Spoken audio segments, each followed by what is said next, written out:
चलिए sir start करते हैं अपना नेक्स्ट क्वेश्चन, क्वेश्चन नंबर 4। ठीक है सर जी, 3 क्वेश्चंस कर चुके हैं, क्वेश्चन नंबर 4 पे आते हैं।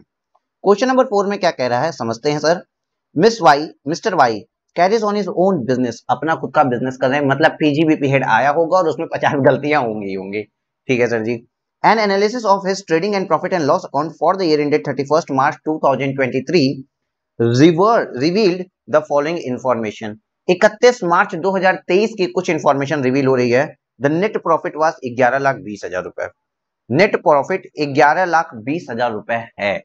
सर ये पीजीबीपी वाला प्रॉफिट है, मैंने क्या बोला, कुछ ना कुछ गलतियां होंगी जो हम सुधारेंगे। आइए सर, 11,20,000 रुपए प्रॉफिट है, ओके। इसके बाद the following income were credited in profit and loss account. ये income profit and loss account में थी। कौन सी income? Income from UTI gross, income from debentures gross, और winning from resources gross. Gross मतलब घास नहीं जी, ग्रॉस।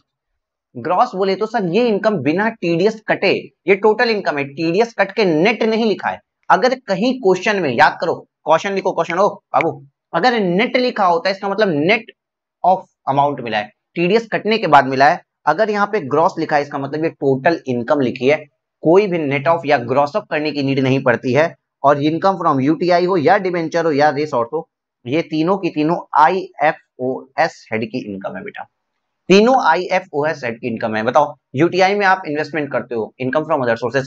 सर आपने डिवेंचर्स में इंटरेस्ट कमाया, इनकम फ्रॉम अदर सोर्सेस। घोड़ों की रेस से पैसे कमाए हैं नालायक, घोड़े की रेस खेलना तुम्हारा बिजनेस है? नहीं सर, अदर एक्टिविटी थी, इनकम फ्रॉम अदर सोर्सेस हो जाएगा। तो तीनों चीजें इनकम फ्रॉम अदर सोर्सेस की है।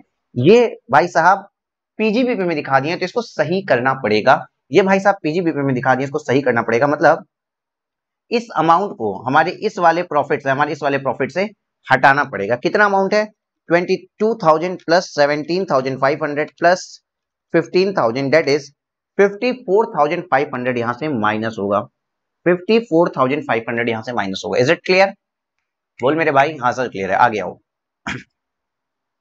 इट वॉज फाउंड दैट, ये भी खोज लिया गया है, some stocks were omitted to be included in both opening and closing stock were valued on which were the value of which were। देखो हमने इसके updated trading account question number 1 में बनाया था कि भाई कुछ स्टॉक का वैल्यूएशन कम था। हम कहते हैं सर अगेन मान लो अगर ट्रेडिंग अकाउंट बना भी दें, वैल्यूएशन जिसका कम था सर उसका अगर हम ट्रेडिंग अकाउंट बना भी दें तो क्या होगा? आओ ना सर, आओ आओ सर। देखो सर अगर मान लीजिए सर हमने यहाँ पे एक ट्रेडिंग अकाउंट बना भी दिया तो सर ओपनिंग स्टॉक कितना जाएगा बताओ? ओपनिंग स्टॉक में देखो क्या लिखा हुआ है, ओपनिंग स्टॉक 80,000 रुपए से कम दिखाए थे। ओके सर, ओपनिंग स्टॉक में 80,000 बढ़ा देंगे, ठीक है। और क्लोजिंग स्टॉक 12,000 रुपए से कम दिखाए थे। सर यहाँ पे जाता है बाई क्लोजिंग स्टॉक और इसको हम 12,000 रुपए से कम दिखाए थे। सर इस वाले को 8,000 रुपए से ज्यादा दिखाएं, क्लोजिंग वाले को 12,000 रुपए से कम दिखाएं, नेट ऑफ मारो ना मेरे भाई। सर हाँ नेट ऑफ मारो ना सर, प्लीज मार दो नेट ऑफ। मतलब यार इसका इंपैक्ट क्या पड़ा होगा? 12,000 रुपए क्रेडिट साइड में ज्यादा है, 8,000 रुपए डेबिट साइड में बढ़ा है, 12 इस साइड बढ़ा है, 8 इस साइड बढ़ा है। सर नेट ऑफ मतलब 2, मेरा प्रॉफिट कितने से बढ़ा होगा? मेरा जीपी कितने से बढ़ा होगा सर? 4,000 रुपए से ग्रॉस प्रॉफिट बढ़ गया होगा ना। ये गलती अगर नहीं किए होते तो मेरा ग्रॉस प्रॉफिट 4,000 रुपए ज्यादा था। तो गलती सुधारो भाई, गलती सुधारो ना। ये जो गलती की है इसके कारण 4,000 रुपए प्रॉफिट कम आया, गलती सुधार दो, इस एरर को रेक्टिफाई करिए, मतलब प्रॉफिट में प्लस 4,000 कर दीजिए। Is it clear? हाँ सर क्लियर है, आगे आइए, बड़ा मजा आएगा, बड़ा सिंपल क्वेश्चन है जी। आओ सर जो आपको क्वेश्चन नंबर 3 पूर्वी वाला मैंने पढ़ाया ना, पूर्वी चार्टर्ड अकाउंटेंट, उसके सामने ये क्वेश्चन बच्चा है, छोटा बच्चा। चलो 1 lakh was debited to profit and loss account being contribution to a university approved and notified under section 35(1)(2)। क्या हो गया सर? 35 के एक्सपेंडिचर को अलाउ किया जाता है, ओके। इन्होंने पीएल में डाला है तो कुछ गलती थोड़ी की है sir, it is this is okay, ये तो ओके है सर। नो ट्रीटमेंट, जिसका कुछ भी नहीं करेंगे, यहाँ नो ट्रीटमेंट आ गया सर, इस चीज का कुछ भी नहीं करेंगे। पता है ये क्वेश्चंस में एडजस्टमेंट क्यों दी है इस टाइप की? आज के 1-2 साल पहले क्या होता था कि कुछ कॉन्ट्रीब्यूशंस 150% अलाउड होते थे, कुछ 50% अलाउड होते थे, कुछ 100% अलाउड होते थे। तो कुछ कंट्रीब्यूशन जो 150% अलाउड होते थे ना, उस मान लो 100 रुपए का खर्चा किए, तो इनकम टैक्स डिपार्टमेंट कहती थी हम 150 रुपए का खर्चा अलाउड करते हैं, 150% का। तो वहां पे ये सब एडजस्टमेंट काम की थी, बट अमेंडमेंट आ गई और 100% ही खर्चा अलाउड होता है, वो 150% को हटा ही दिया गया। तो अब ये सब जो एडजस्टमेंट है, ये एडजस्टमेंट बची ही नहीं, बट स्टिल क्वेश्चन में आ रही है, कोई बात नहीं, नो ट्रीटमेंट है इसका भी। आइए, salary include 20,000 paid to his brother, अपने भाई को सैलरी दिया है भाई साहब ने, which is unreasonable to the extent of 2500 रुपए। 2500 रुपए अनरीजनेबल है। हमने ये प्रॉफिट निकाला था 11,20,000 रुपए, इसमें सैलरी डाला था 20,000 रुपए खर्चा, उस 20,000 रुपए में से 2500 रुपए अनरीजनेबल है, 2500 रुपए खर्चा नहीं बनता है। हमने प्रॉफिट कम किया था 2500 रुपए से खर्चा दिखा के, तो जोड़ दो ना मेरे भाई, प्लस 2500 जो अनरीजनेबल खर्चा था उसको जोड़ दिया यहाँ पे, प्लस 2500। ओके सर, नेक्स्ट आते हैं।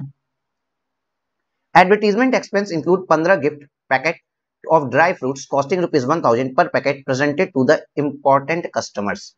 important customer को आपने कुछ गिफ्ट दे दिया, ठीक है, तो एडवर्टीजमेंट एक्सपेंस हुआ ना बेटा। और अगर वो already profit and loss account में एडवर्टीजमेंट एक्सपेंस आपने डाला है तो कोई बात नहीं ना, no treatment sir, this is okay, no treatment. यहां पे इसका कुछ भी नहीं किया जाएगा क्योंकि ये ऑलरेडी फाइन है। आपने अपने पोटेंशियल कस्टमर को अगर कुछ गिफ्ट दिया, उनको खुश करने के लिए, जहां से वो आप एक लॉयल्टी या कस्टमर रिलेशनशिप बना रहे हो, तो एडमिनिस्ट्रेशन का एडवर्टीजमेंट का खर्चा होता है और वो खर्चा पीएल से डिडक्टेबल है, और वैसा ही यहां हुआ, इसलिए यहां पे कोई ट्रीटमेंट नहीं किया जाएगा। नेक्स्ट आते हैं, total expenses of car was 78,000। एक गाड़ी थी, गाड़ी लेके चल दी है हम, 78,000 रुपीज का गाड़ी का खर्चा था। बट मजे की बात क्या है, the car was used for both for business and personal purpose।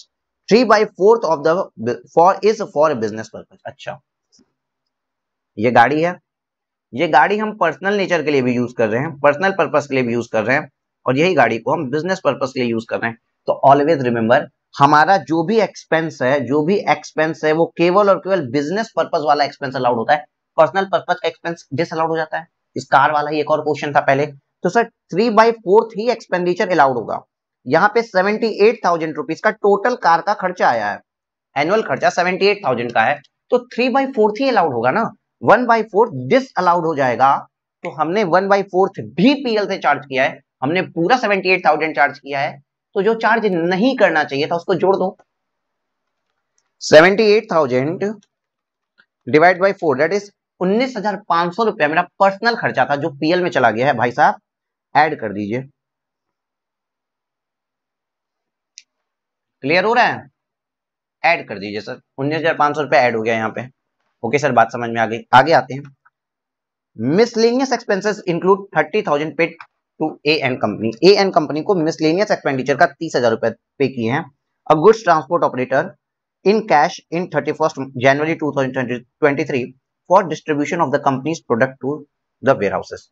देखो, मिसलेनियस एक्सपेंसेस में एक खर्चा है ट्रांसपोर्ट वाला, और उसमें क्या है, 30,000 रुपया मैंने कैश पेमेंट कर दिया। क्यों? सामान को, मतलब ट्रांसपोर्टर को मैंने कैश में पैसा दिया है 30,000 रुपए कंपनी के वेयरहाउस में सामान पहुंचाने के लिए। एक बात याद रखो सर, 10,000 रुपए का खर्चा अगर कैश में कर दिए, 10,000 से ज्यादा डिसअलाउड होता है, बट एक्सेप्शंस भी पढ़ाई थी आपने, वो एम्प्लॉय के केस में बताई थी कि एम्प्लॉय को सैलरी दे सकते हो अगर वो किसी दूसरी लोकेशन पे चला गया जो उसकी नॉर्मल जॉब लोकेशन नहीं, और वहां पे आपको 15 दिन से ज्यादा वो था एम्प्लॉय, एग्रीकल्चरिस्ट वगैरह के लिए था, मिडिल मैन वगैरह के लिए कहीं था।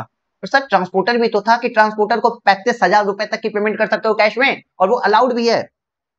यहाँ तो केवल 30,000 की पेमेंट हुई है सर। अगेन सर, ओके, 35,000 रुपए तक ट्रांसपोर्टर को कैश में खर्चा कर सकते थे, 30,000 रुपए दिए तो कोई बात नहीं भाई, सही तो है, गलत है ही नहीं। अगेन नो ट्रीटमेंट, जो हुआ है वो सही हुआ है, तो कुछ करने की जरूरत ही नहीं है। उसके बाद depreciation debited in the books of account is 55,000 रुपए। कह के थक गए, याद करो वो वक्त, मैंने एक फॉर्मेट भी बनाया था जिसपे आपको रहना है सख्त। सर कौन सा फॉर्मेट? यार मैंने बोला था ना कि जो भी आपका पीएल का डेप्रिसिएशन होगा उसको ऑलवेज कंपनीज एक्ट वाला डेप्रिसिएशन ऑलवेज ऐड बैक करोगे। तो एज पर बुक्स आपका जो भी डेप्रिसिएशन होगा वो ऑलवेज ऐड हो जाएगा, और माइनस कौन सा डेप्रिसिएशन होगा? जो इनकम टैक्स एक्ट वाला हो। तो depreciation debited in the books of account 55,000 add back हो गया। Depreciation allowable as per income tax rules 1962 was 50,000 रुपए, और इनकम टैक्स रूल्स के हिसाब से इनका जो डेप्रिसिएशन है भाई साहब वो 50,000 रुपए का डेप्शन है। यहाँ पे भाई साहब माइनस 50,000 कर दीजिए, इनकम टैक्स एक्ट वाला डेप्शन माइनस कर देते हैं। अब एक बात याद रखो, आ जाओ मेरे बच्चे, आप कहोगे सर ये कार है, इस कार पे डेप्रिसिएशन लगा होगा, और जो डेप्रिसिएशन लगेगा ना उसको भी 3/4 आप करोगे और 1/4 करोगे, और केवल बिजनेस वाला ही डेप्शन अलाउड होगा। हाँ हाँ, तो सर यहाँ पे तो 50,000 डेप्शन बोला है, तो इसको हम अज्यूम करते हैं कि जो 50,000 डेप्रिसिएशन है ना, ये जो 50,000 डेप्रिसिएशन है ये केवल और केवल 3/4 पार्ट है। ऐसा अजम्पशन मैंने मान ली है, क्वेश्चन भी मानता है कि यही अजम्पशन है, बिकॉज यार जब लिख ही रहा है कि 50,000 है तो इट मीन ऑलरेडी कैलकुलेटेड होगा ना। हमारे पास कोई कार का अमाउंट तो लिखा नहीं कि हम डेप्शन कैलकुलेट कर पाए, इसलिए हम मानते हैं कि 50,000 रुपए बिजनेस पोर्शन मतलब कार के डेप्रिसिएशन का 3/4 ही है जो डेप्रिसिएशन बिजनेस को लगता है। ओके सर जी, इस बात को भी हम समझ गए। उसके बाद मैंने पीएल में ड्राइंग का खर्चा डाल रखा है 11,000 रुपए। दुनिया की किस बैलेंस शीट में देखे हो जी? सर दुनिया की बैलेंस शीट में ड्राइंग देखे हैं, हमने कभी पीएनडल में नहीं देखा है कि पीएनडल में कहीं कोई ड्राइंग चार्ज करता है। इस भाई साहब ने पीएनडल में ड्राइंग का खर्चा दिखा दिया है। ड्राइंग का खर्चा तो होता नहीं है कुछ, वो तो पार्टनर्स या प्रोप्राइटर कैपिटल में माइनस होती है, ड्राइंग कैपिटल से डिडक्ट होती है, खर्चा तो होता नहीं है ड्राइंग कहीं से भी बिजनेस का। तो सर ये गलती की है इन्होंने, 10,000 रुपए का जबरदस्ती का खर्चा दिखाया है। भाई साहब 10,000 रुपए एड बैक कर दीजिए। उसके बाद investment in NSC of ₹15,000। Sir 15,000 रुपए का एनएससी है, NSC national saving certificates. Investment का ही खर्चा होता है नालायकों, इन्वेस्टमेंट तो जाती है एसेट्स में, पीएल में दिखा दिया इन्होंने, गलती की है। इन्वेस्टमेंट अगर आप लेते हो तो देखो जो आपकी बैलेंस शीट बनती है उसके असेट साइड में कैश में मान लो या कैश या बैंक से आप करते तो कैश और बैंक का अमाउंट कम हो जाता है और यहाँ पे इन्वेस्टमेंट आ जाती है, ठीक, तो ये इक्वल हो जाता है। लेकिन इन्होंने क्या किया है कि उसको दिखा दिया है पीएनडल में। भैया इन्वेस्टमेंट पीएल बिजनेस का खर्चा थोड़ी है, पीएल में क्या चाहता है, जो चीजें बिजनेस का खर्चा होती है, इन्वेस्टमेंट बिजनेस का खर्चा नहीं है, तो पीएल में जो गया गलत है। भैया जबरदस्ती का दिखाया, प्रॉफिट में ऐड कर दो 15,000 रुपया, क्योंकि 15,000 रुपया खर्चा दिखा के इन्होंने प्रॉफिट कम किया होगा, आप ऐड बैक कर दो। क्लियर? हाँ सर क्लियर। बट याद रखना यहाँ पे आपको 80C की डिडक्शन मिल जाएगी, 80C की डिडक्शन के लिए भाई साहब एलिजिबल है। इतना क्लियर हो रहा है कि नहीं हो रहा है सर? बहुत अच्छे से क्लियर हो रहा है। आगे पढ़ते हैं क्या लिखा है। Compute the total income of Mister Y for the assessment year 23-24 assuming that he has not opted to pay tax under section 115 BSE। सिर्फ एक क्वेश्चन निकालना है sir, total income, very very very easy problem, बहुत ज्यादा easy question है। चलो sir PGBP की income कितनी आएगी बताएंगे आप, प्लस आईएफओएस की इनकम कितनी आएगी ये हम बता देंगे, यहाँ पे आ जाएगी सर इनकी टोटल इनकम, प्लस आईएफओएस की कितनी इनकम आएगी आ जाएगी आप बताएंगे, हम बता देंगे, यहाँ पे आ जाएगी इनकी सर टोटल इनकम। बस कई क्वेश्चन है बेटा, क्वेश्चन पढ़ते पढ़ते सॉल्व हो जाता है। चलो हम लोग कैलकुलेट करते, कैलकुलेटर नालायक लोग, चलो कैलकुलेटर उठाओ सभी लोग। 11,20,000 प्लस 54,500 सॉरी माइनस 54,500। चलो सर आईएफओएस की इनकम हमको पता चल गई 54,500 है, ये देखो यहाँ पे आईएफओएस की इनकम आई है 54,500, ठीक है, तो पीजीबीपी से माइनस की है, प्लस 4,000 करो, plus 4,000 plus 2,500 plus 19,500 plus 55,000 minus 50,000 plus 25,000 that is 11,21,500 आ रहा है क्या? देखो जरा यही आ रहा होगा 11,21,500। सर कितना आ रहा है? पीजीबीपी की इनकम आ गई 11,21,500, आईएफओएस की इनकम है 54,500 प्लस 54,500 दैट इज 11,76,000 क्या टोटल इनकम आ रही है? आप लोग एक बार चेक करो, 11,76,000 टोटल इनकम आ रही है, और ये है सर आपकी ग्रॉस टोटल इनकम। 11,66,000 क्या है आपकी ग्रॉस टोटल इनकम, क्या है ग्रॉस टोटल इनकम, माइनस करो 80C की डिडक्शन, ये वाली 80C की डिडक्शन 15,000 रुपीज माइनस की है सर 15,000 रुपीज। तो अब आप लोग मुझको बताओ टोटल इनकम कितनी आई है? टोटल इनकम आई है 11,61,000 रुपीज आपकी आएगी टोटल इनकम। कैलकुलेट करके देखो बेटा, देखो पीजीबीपी की इनकम, आईएफओएस की income, total income, deduction under section 80C 15,000, 11,61,000। हमने कुछ अलग किया है क्या? हमने कुछ भी अलग किया है क्या? नहीं सर, कुछ भी अलग नहीं किया है, और आंसर सेम टू सेम आ यार। अब आप लोग इतने एक्सपर्ट बन गए हो ना कि चीजें साइड बाय साइड लिख के भी आप इतने एक्सपर्ट हो चुके हो कि चीजें साइड बाय साइड लिख के सॉल्व कर लोगे। देख लो पुराने क्वेश्चंस आप कहोगे सर 1-1 घंटे के थे, आधे आधे घंटे लग रहे थे सर, 35 मिनट 36 मिनट के जो क्वेश्चन थे, क्वेश्चन 1 क्वेश्चन 2 क्वेश्चन 3, वो इसलिए थे ना, उसको उस प्रॉब्लम को आपने सॉल्व किया है ना, तो जो आपके क्वेश्चन पेपर में जो प्रॉब्लम आने वाली है वो उसके सामने बच्चा लगेगी और आपसे इजीली सॉल्व होगी। देख लो 15 मिनट के अंदर आपको एक्सप्लेन कर करके मैंने सॉल्व करवा दिया। तो आप जब एग्जाम में बैठोगे तो एक्सप्लेन तो करना नहीं है, आप और जल्दी सॉल्व कर ले जाओगे। लिखने में टाइम लग सकता है, बात अलग है। ठीक है सर जी। देखो अब इसकी प्रेजेंटेशन में computation of profit and gain from business and profession, एक एक लाइन आपको आती है। ये आपको एक पेज, दो पेज का पूरा सॉल्यूशन आपका इतने में हो गया। 2 पेज का सॉल्यूशन आप देखो साइड में ही कर लियो। आप जब टैक्सेस हमसे पढ़े तो आपको इतना बेनिफिट होगा। क्वेश्चन पढ़ना, लॉ पढ़ना, केवल लॉ पढ़ना और लॉ को अप्लाई करके क्वेश्चन सॉल्व करना, दोनों अलग अलग बात है बेटा। इंडिपेंडेंट अगर हम सेक्शंस पढ़ाएंगे ना, बहुत आसानी से और बहुत जल्दी हो जाता है, लेकिन जब इस तरीके से हम पढ़ाते हैं तो हमें भी बहुत समय लगता है और बहुत तैयारी करनी पड़ती है इस तरीके से आपको पढ़ाने के लिए। इस क्वेश्चन को आप रीड करिएगा और आज ही मैं तुरंत दूसरा क्वेश्चन इसी के साथ रिकॉर्ड कर रहा हूं, बिकॉज आधी घंटे की भी क्लास नहीं हुई है। आओ सर क्वेश्चन नंबर 5 देखते हैं एक बार। Question number 5, B furnishes the following information for the year ended 31st March 2023। आप इस वाले क्वेश्चन का प्रेजेंटेशन पढ़ लेना, ठीक है। 23 तक क्या फर्निश किया है दिया है। Compute his total income, tax liability, advance tax obligation, assume he is not opted for section 115 BAC। हमको सर 3 चीजें निकालनी है। क्या भैया की टोटल इनकम कितनी है, हमको 3 चीजें निकालनी है कि भैया की टोटल इनकम कितनी है। ओहो,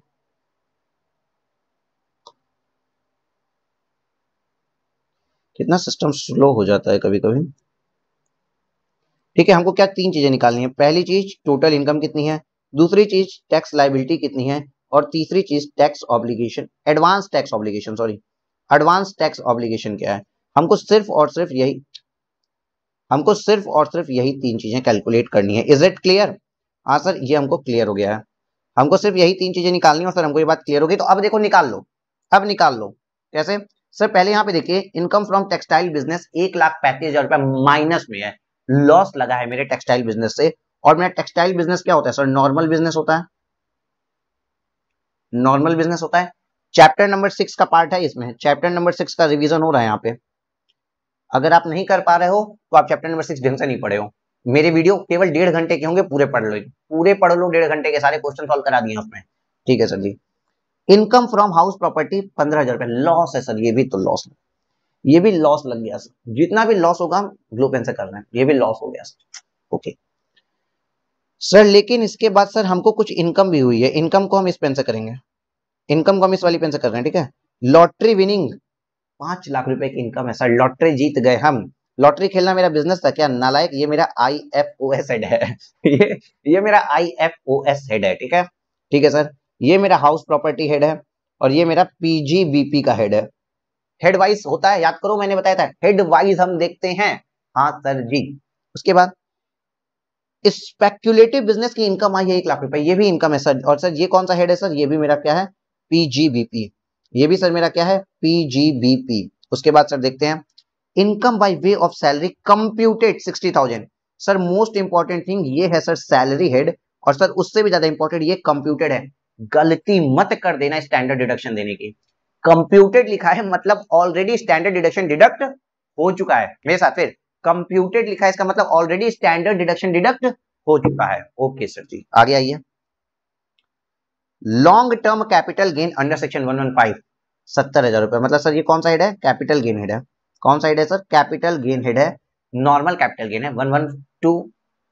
112A या 111A नहीं है, ये सिक्योरिटीज वाला नहीं है, नॉर्मल कैपिटल गेन है जो कि 70,000 रुपए का है। टोटल इनकम निकालना। सर सेट ऑफ का कुछ रूल पढ़े थे हमने, सेट ऑफ का रूल पढ़ा था कि कोई भी बिजनेस का लॉस कभी भी सैलरी हेड से सेट ऑफ नहीं होता है। ये करंट ईयर में है पहली बात तो, सारी की सारी। अच्छा इधर ये सारे के सारी चीजें क्या दी है, करंट ईयर की दी हुई है ना, करंट ईयर का। तो याद रखना करंट ईयर में लॉसेस क्या करते हैं, इंटर हेड एडजस्टमेंट कर सकते हैं बेटा, याद करो। और अगर जब एक बार यही लॉसेस कैरी फॉरवर्ड हो जाते हैं तो इंटर हेड एडजस्टमेंट नहीं कर सकते, ऑलवेज इंट्रा हेड एडजस्टमेंट होती है। अगर आपको याद आ रहा हो मैंने अच्छे से बताया था कि जिस ईयर में लॉस हुआ है अपने हेड से, अपने घर से सेट ऑफ नहीं हो पाए तो दूसरे के घर में जाके मदद मांग सकता है, लेकिन नेक्स्ट ईयर में अपने ही घर में सेट ऑफ होना पड़ता है। तो ये इंटर हेड हो सकती है क्योंकि सारे के सारे लॉसेस करंट ईयर के हैं। ईयर एंडेड 31 मार्च 2023 के। अब आओ लाइन पे, हमने आपको बताया था कि जब भी सैलरी दिख जाए क्वेश्चंस में, सैलरी और हाउस प्रॉपर्टी, पहले सैलरी से हाउस प्रॉपर्टी को सेट ऑफ कर दो, पहले सैलरी से हाउस प्रॉपर्टी को सेट ऑफ कर दो। देखो हाउस प्रॉपर्टी का लॉस है ये, और सैलरी हेड की इनकम है ये, कहां गया, ये रहा। सर सेट ऑफ मारिए, 60,000 इनकम को 15,000 से सेट ऑफ मार दिए, सैलरी की इनकम 45,000 आ जाएगी बस। देखो computation of total income of mister of B for the year ended 31 March 2023, salary की income 60,000, loss from house property can be set off from long term capital gain also, long term capital gain से भी set off हो सकता है, लेकिन हम set pattern पे चलते हैं। हमने क्या बोला है, देखो पीजीबीपी के लिए एक रूल है, दो रूल और सुन लो। पीजीबीपी कभी भी, पीजीबीपी का लॉस कभी भी सैलरी हेड से सेट ऑफ नहीं हो सकता, और कैपिटल गेन का लॉस किसी और हेड से सेट ऑफ नहीं हो सकता। मैंने भाई A4 शीट की पूरी एक शीट बनवाई है, आपको सब कुछ दिया है, एक सेकंड को मैं याद दिला देता हूँ। ये देखो चैप्टर नंबर 6 का चार्ट याद करो। एक लाख चलो, लॉस फ्रॉम स्पेक्युलेटिव बिजनेस था, तो यहां दिख रहा होगा ना, पहला पॉइंट लिखा है लॉस फ्रॉम स्पेक्युलेटिव बिजनेस, दूसरा लिखा है लॉस फ्रॉम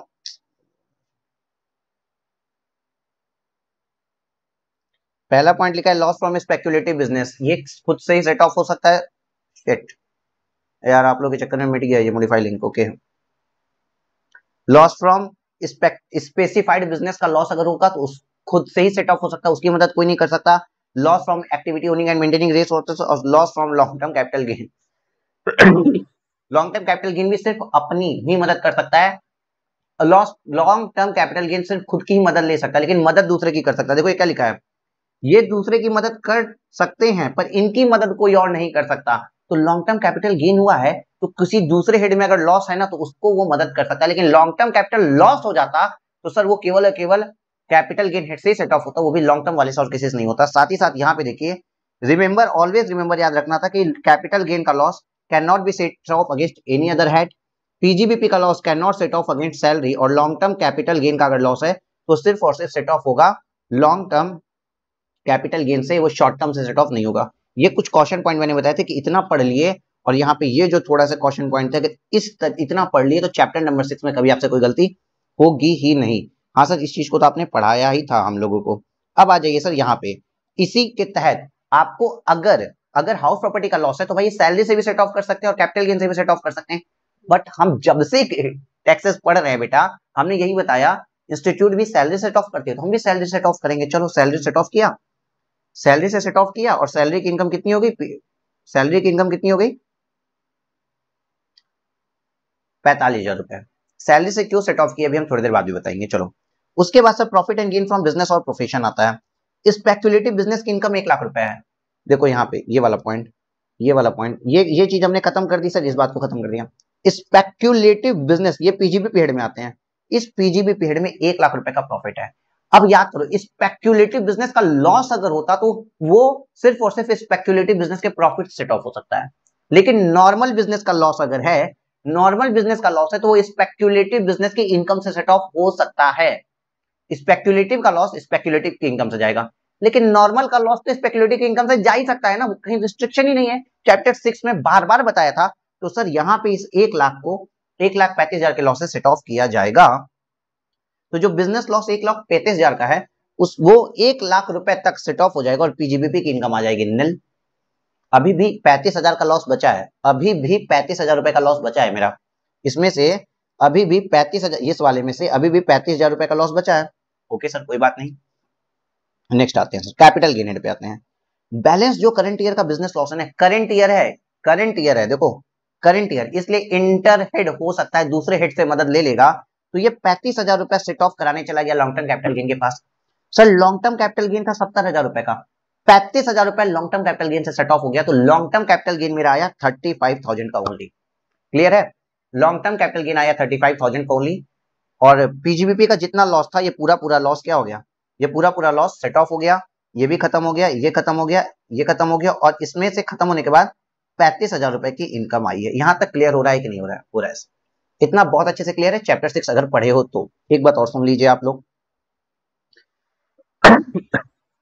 सर ये 15,000 पता है क्यों, छोटी सी बात समझा रहे हैं, जिसको कैप्चर होगा कर लेना, जिसने पहली बार जो पढ़ रहा होगा उसको नहीं समझ में आएगा। सर मैंने हाउस प्रॉपर्टी का लॉस सैलरी हिट से इसलिए सेट ऑफ मारा है क्योंकि दो ही लॉसेस थे, एक पीजीबीपी का लॉस था, एक पीजीबीपी का लॉस था और दूसरा सर किसका लॉस था, हाउस प्रॉपर्टी का लॉस। पीजीबीपी का लॉस सैलरी से सेट ऑफ हो ही नहीं सकता था, तो ये समझदारी होती कि अब हाउस प्रॉपर्टी का लॉस सैलरी हेड से सेट ऑफ करा लें, क्योंकि पीजीबीपी का लॉस तो सेट ऑफ हो ही नहीं सकता है, तो भाई कोई लॉस सैलरी से सेट ऑफ करवाओ, टैक्स बचे। तो इन्होंने क्या किया, हाउस प्रॉपर्टी का लॉस सैलरी सेट ऑफ करा लिया। Is it clear? हाँ सर। अब बाकी आइए सर, यहाँ पे ये वाली एक इनकम बची, ये वाली एक इनकम बची इनकी। सर दूसरी इनकम इनकी बची,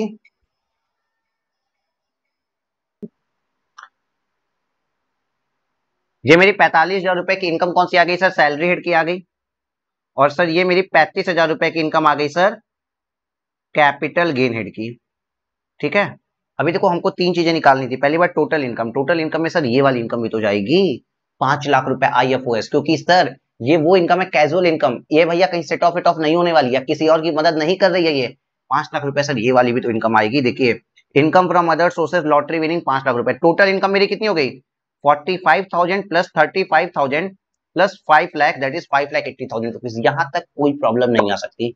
अब एक जगह गलती का ऑप्शन आएगा, वो हम बताने जा रहे हैं। टोटल टैक्स लायबिलिटी जब आप कैलकुलेट करोगे तो सर 2,50,000 रुपए तक आपको पता है कि निल आता है। बेसिक एग्जेम्पशन लिमिट होती है सर इतनी, बेसिक एग्जेम्पशन। तो सर याद रखना, सैलरी हेड के लिए तो बेसिक एग्जेम्पशन लिमिट मिलती है, कैपिटल गेन हेड के लिए बेसिक एग्जेम्पशन लिमिट मिलती है, लेकिन सर लेकिन जो हमको कैजुअल इनकम होती है ना, जैसे लॉटरी विनिंग, कार्ड गेम वगैरह की, उसके ऊपर कभी हमको बेसिक एग्जेम्पशन लिमिट का फायदा नहीं मिलता है।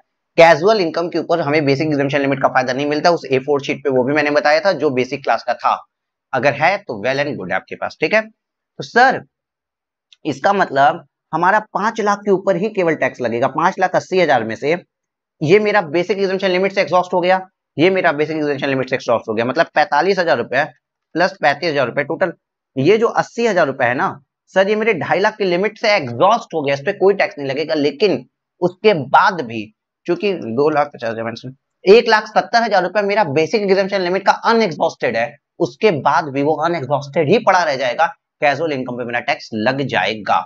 Is it clear? हाँ सर। और कैजुअल इनकम पे भी टैक्स भाई 30%, वो स्टैंडर्ड डिडक्शन कटता है, याद होगा। ओके सर, देखो क्या लिखा है, computation of tax liability for the assessment year 30-24 on total income of 45,000 excluding lottery and winning and long term capital gain, nil, कोई टैक्स नहीं गया। और लॉन्ग टर्म कैपिटल गेन 35,000 रुपए, unexhausted basic exemption limit can be adjusted against long term capital gain under section 112, तो sir इस पे भी कोई टैक्स नहीं जाएगा। But on winning of 5 lakh rupees, जो लॉटरी की इनकम थी उस पे स्टैंडर्ड रेट जाता है 30% का, 1,50,000 रुपए टैक्स बन जाएगा। 1,50,000 रुपए टैक्स के ऊपर हेल्थ एंड एजुकेशन सेस लगेगा, तो 6,000 रुपए एट द रेट 4% के हिसाब से 1,56,000 रुपीज इनकम टैक्स की लाइबिलिटी बनती है। इतना क्लियर है? हाँ सर, इतना अच्छे से क्लियर है, 1,56,000 की लाइबिलिटी बनती है। अब एक और मजे की बात सुनो सर, हाँ आपने बोला टोटल इनकम निकालो, निकाल दिया, आपने बोला टैक्स लाइबिलिटी निकाल, निकाल दिया, वो आपने एडवांस टैक्स की बात कर दी। अब क्या करेंगे सर, एडवांस टैक्स की जब मैंने बात कर दी तो मैंने आपको एक चीज पढ़ाई हुई है, चैप्टर नंबर 10 ऑलरेडी हम आपको क्लास दे चुके हैं, उसमें मैंने आपको एडवांस टैक्स के बारे में एक बहुत प्यारी सी बात बताई थी। देखो अपना पूरा कोर्स हो चुका है सैलरी हेड का, बस मैंने आपको रिकॉर्डिंग नहीं दिया है और वो हम अभी दे भी नहीं पाएंगे कुछ दिनों तक। सैलरी हेड को बहुत इंपॉर्टेंट हेड, या आपने जो भी लोग मुझसे पढ़ रहे हैं, मैं 3 साल से पढ़ा रहा हूँ, सैलरी हेड को हम हमेशा निगलेक्ट मारते हैं, मतलब निगलेक्ट इन द सेंस हम लास्ट प्रायोरिटी पे रखते हैं, बिकॉज क्वेश्चंस गलत हो जाते हैं वहां पे सैलरी की कैलकुलेशन पे। तो लास्ट में एकदम देंगे 5-6 घंटे की रिकॉर्डिंग, उसको आप पढ़ लेना, फास्ट लेन पे देख लेना और चल जाना। चलो लास्ट में आप भी उसको पढ़ना, बहुत ज्यादा टाइम खराब सैलरी हेड पे नहीं करना। सर एडवांस टैक्स कब पेबल होता है? अगर आपकी इनकम टैक्स लायबिलिटी 10,000 रुपए और मोर आती है। लेकिन मैंने आपको अच्छे से बताया था, केबीसी का एग्जांपल लेके बताया था कि जब भी कोई विनिंग की इनकम होती है या कैजुअल इनकम होती है तो सर टीडीएस काट के ही पैसा मिलता है, टीडीएस डिडक्ट होता ही होता है, ये कंपलसरी है सर। जैसे 5 लाख रुपए जब इन भाई साहब को विनिंग का मिला था ना, तो उस पे एट द रेट 30% का टीडीएस कट गया होगा, 1,50,000 रुपए का सर टीडीएस कट चुका होगा, टीडीएस कट चुका होगा, और इनके हाथ में आया होगा 3,50,000 रुपए। और सर आपका इनकम टैक्स पेबल कितना आ रहा है? 1,56,000 रुपए। तो इन दोनों का डिफरेंस केवल 6,000 रुपए आ रहा है ना, तो tax payable at the end of the year आपका केवल 6,000 रुपए, इसलिए एडवांस टैक्स आएगा ही। दूसरी बात सर, कैजुअल इनकम पे, लॉटरी की इनकम पे टीडीएस कैसे निकाल सकते हो आप? एडवांस टैक्स सोच भी कैसे सकते हो? किसको पता था लॉटरी लग जाएगी कि हम एडवांस टैक्स भर देते? वो तो जिस दिन हमको लॉटरी लगी, जिस दिन पैसा मिला, तब ना टैक्स की लायबिलिटी आई। एडवांस टैक्स क्या होता है, हम प्लान करते हैं कि साल भर में मेरी इनकम इतनी हो जाएगी, उस पर इतना टैक्स बनेगा तो एडवांस में टैक्स ले लो।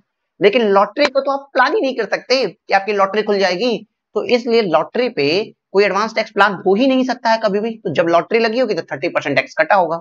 और सर यहाँ पे जो बचा हुआ अमाउंट है वो 6000 ही टैक्स आ रहा है, इसलिए एडवांस टैक्स यहाँ पे नहीं लगेगा। आइए देखिए, the SSE need not to pay advance tax since the total income excluding lottery income हटा दो, liable to pay tax below the basic exemption limit।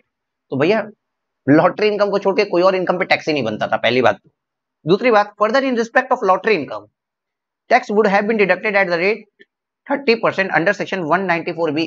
B बोले तो बैटिंग याद करो, 194B, बी बोले तो बैटिंग, और 194B भी घोड़े वाला मैंने बताया था, रेस हॉर्सेस, घोड़े और जॉकी दोनों पे बैटिंग की थी, रेस पिक्चर याद आ रहा हो तो। 194B और 194B भी मैंने साथ में पढ़ाया था। तो सर सीधी बात समझ में आई कि 194B में टीडीएस भी कट चुका होगा। Okay, since the remaining tax liability 6000, 1,56,000 tax payable है, 1,50,000 टीडीएस कट चुका होगा, तो जो रिमेनिंग लायबिलिटी है is less than ₹10,000, advance tax liability is not attracted, इसलिए एडवांस टैक्स लायबिलिटी अट्रैक्ट नहीं हुई है। दूसरे सर कुछ इंपॉर्टेंट नोट्स देखिए, नोट्स इसके इंपॉर्टेंट नहीं है, बहुत ज्यादा इजी भी है यार, बहुत इजी नोट्स दिया हुआ है। सबसे पहली बात बोल दिया कि जो बेसिक एसेंशियल में 2.5 लाख रुपए की है, has to be first exhausted against salary income 45,000 रुपए। The unexhausted basic essential limit of rupees 2,05,000, 2.5 lakh में से 45,000 एग्जॉस्ट हुआ तो अनएग्जॉस्टेड बचा 2,05,000 रुपया।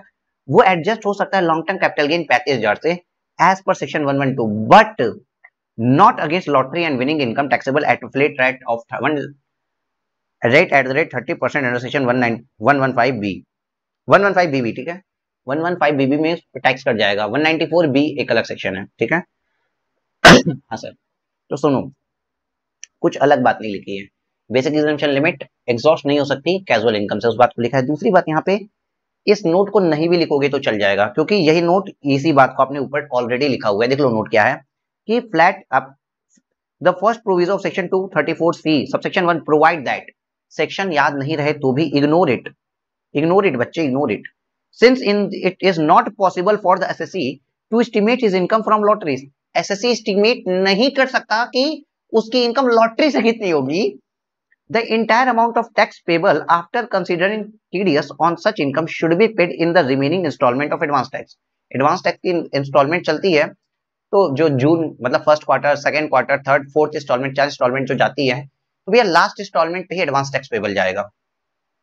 लॉटरी के बाद जो इंस्टॉलमेंट आएगी ना, मान लो किसी को मार्च में लगी लॉटरी, तो सर फाइनल 15 मार्च वाली जो इंस्टॉलमेंट जाएगी उसमें ही आपको टैक्स का पेमेंट करना होगा, बिकॉज ऑफ लॉटरी का इनकम पहले एस्टिमेट नहीं कर सकते हैं, ठीक है। क्योंकि यार उसमें होता है ना कि 15% तक टैक्स पेबल का आप दे दो पहले इंस्टॉलमेंट, उसके बाद 45% तक की लिमिट है, उसके बाद 75% है, उसके बाद 100% है। इस तरीके का एस्टिमेशन है चैप्टर 10 में, तो आप एस्टिमेट नहीं कर सकते हो लॉटरी की इनकम, उस बात को यहाँ कहा है और कुछ नहीं किया। बात को स्ट्रेच मत करो, इतने जानो लॉटरी की इनकम एस्टिमेट नहीं की जा सकती, ठीक है। There is no such installment is due, the entire tax would be paid by 31st of March 2023. The first provision of section 234C would be attracted only in case of non-deduction of or short deduction of tax at source under section 194B. In this case, इस case के अंदर it has been assumed that, ऐसा हमने मान लिया है कि जो टैक्स डिडक्शन हुआ है वो जैसा होना चाहिए था वैसा ही हुआ है, और 194B में डिडक्ट हुआ है full and final lottery income पे। Since the remaining tax liability is only 6,000 rupees, remaining tax liability सिर्फ 6,000 रुपए बचती है, इसलिए एडवांस टैक्स की लायबिलिटी नहीं आएगी, क्योंकि 10,000 रुपए और मोर होता तो ही एडवांस टैक्स लायबिलिटी आती है, यहाँ तो 6,000 रुपए ही है रॉबर्ट, इसलिए कोई भी एडवांस टैक्स नहीं आएगा। Is it clear? Is it clear? हाँ सर क्लियर है। चलो इस वाले क्वेश्चन को भी करो, और फिर 33 मिनट हो गए, आधी घंटे का ही मैं क्वेश्चन दे रहा हूँ, और फिर मैं नेक्स्ट क्वेश्चन नेक्स्ट क्लिपिंग में आपको देता हूँ। हम इस क्लिपिंग को यहीं पे रुकते हैं बेटा, लेकिन यार आप लोग मेहनत कर लो और पढ़ लो, बस मजे से पढ़ो एकदम, एक एक चीज को अच्छे से बता रहे हैं, पूरा एक्सप्लेन करके हम बता रहे हैं, सारे के सारे पॉइंट्स को आपको सॉल्व करवा रहे हैं। इसके साथ ही अब इससे ज्यादा और अच्छे से प्रिपरेशन क्या ही हम करवाएंगे यार, इस पे बट अपना मेरे साथ टाइम दे दो। गलती से ना 2 की स्पीड में देख रहे हैं, 2.5 की स्पीड पे देख रहे हैं, 1.75 की स्पीड पे देख रहे हैं, नहीं, और साथ में लिखो भी मत, कैलकुलेटर लो, क्वेश्चन लो, सॉल्व करो बस।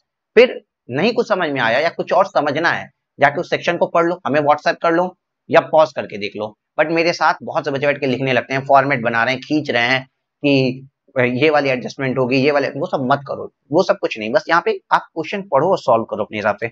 और मैंने आपको एक फॉर्मेट ऑलरेडी दिया है, फॉर्मेट हमें फिर से दिखा दे रहे हैं आपको।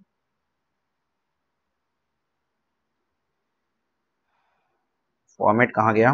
चलो फॉर्मेट मुझे मिल भी नहीं रहा है। मैंने फॉर्मेट आपको दिया था जहाँ पे पीजीबीपी में मैंने एक फॉर्मेट दिया था कि किस तरीके से इस क्वेश्चन को सॉल्व करना है, जहाँ पे लिखा था ना ऐड बैक करते हैं कुछ आइटम को, कुछ कंसीडर सेपरेटली होती है, कुछ आइटम को पीएल के प्रॉफिट हटाते हैं, उस वाली एक फॉर्मेट को फॉलो करो, गलतियां नहीं होंगी। Okay okay sir.